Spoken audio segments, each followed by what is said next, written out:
மாதவரம் பால் பண்ணைக்கு பக்கத்தில் இருக்கிற அருமையான அந்த ஹார்டிகல்ச்சர் பார்க்ல இருந்து இன்றைக்கு உங்களோட பேசி கொண்டிருக்கிறேன். 2010 முன்னாடி பார்த்தீங்கன்னா இந்த இடம் வந்து ஒரு காலியான ஒரு கிரவுண்டு, மணல் நிறைந்த பரப்பாக இருந்தது. எல்லாரும் கிரிக்கெட் ஆடிக்கிட்டு இருப்பாங்க. பனைமரம் மட்டும் இருந்துச்சு நிறையா. நான் இந்த இடத்துக்கு அந்த காலத்தில் வந்திருக்குதேன். அப்போ வரும்போது இந்த இடமெல்லாம் அப்படியே பார்த்தீங்கன்னா ரொம்ப வெறிச்சோடி போய் கிடக்கும். யாரும் இந்த பக்கம் அதிகமாக வரமாட்டாங்க.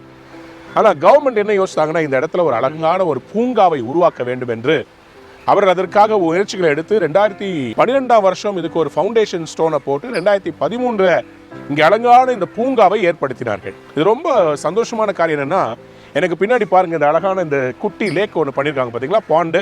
இந்த இடம் வந்து இப்படி இல்லை. இதற்காக குழி எடுத்து மணல் அடித்து இதை அழகான ஒரு சின்ன ஒரு குழாமாக, படகு குழாமாக ஏற்படுத்தியிருக்கிறாங்க. பரிசல் ஓட்டுறாங்க இதில். அது சம்மரில் வந்து பெரிய அட்ராக்ஷன். நிறைய பேர் சாயந்தரமான இங்கே இறங்கி வந்துடுறாங்க. இந்த இடம் ஒரு பசுமையான பூங்காவாக இருக்கிறது.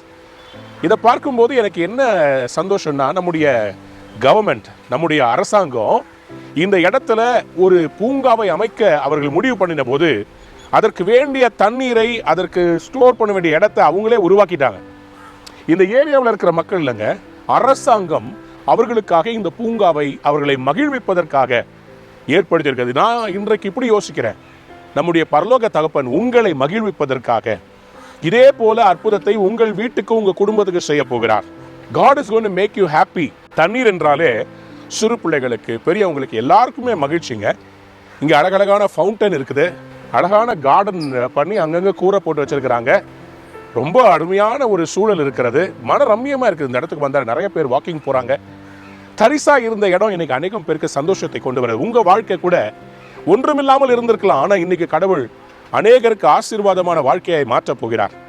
அதற்கு ஆதாரமாக இன்றைக்கு I want to give you a promise from சங்கீதம் 65 சங்கீதம் 9 தேவரீர் பூமியை விசாரித்து அதற்கு நீர் பாய்ச்சுகிறேன், தண்ணீர் நிறைந்த தேவ நதியினால் அதை மிகவும் செழிப்பாக்குகிறேன். God is going to bring a beautiful rain, a blessed rain in your life. உங்க வாழ்க்கையில கர்த்தர் ஒரு தண்ணீர் தடாகத்தை உருவாக்க போகிறார்.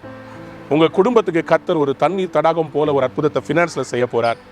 இந்த நாள் அவர் உங்களுக்கு நீர் பாய்ச்ச போகிறார். He is going to bring waters that you will become a beautiful pond. People would love you. யாரெல்லாம் உங்களை வெறுத்தாங்களோ உங்களை தேடி வர போறாங்க. ஆசீர்வாதமா மாற போறாங்க. Have a wonderful day. God bless you. Amen.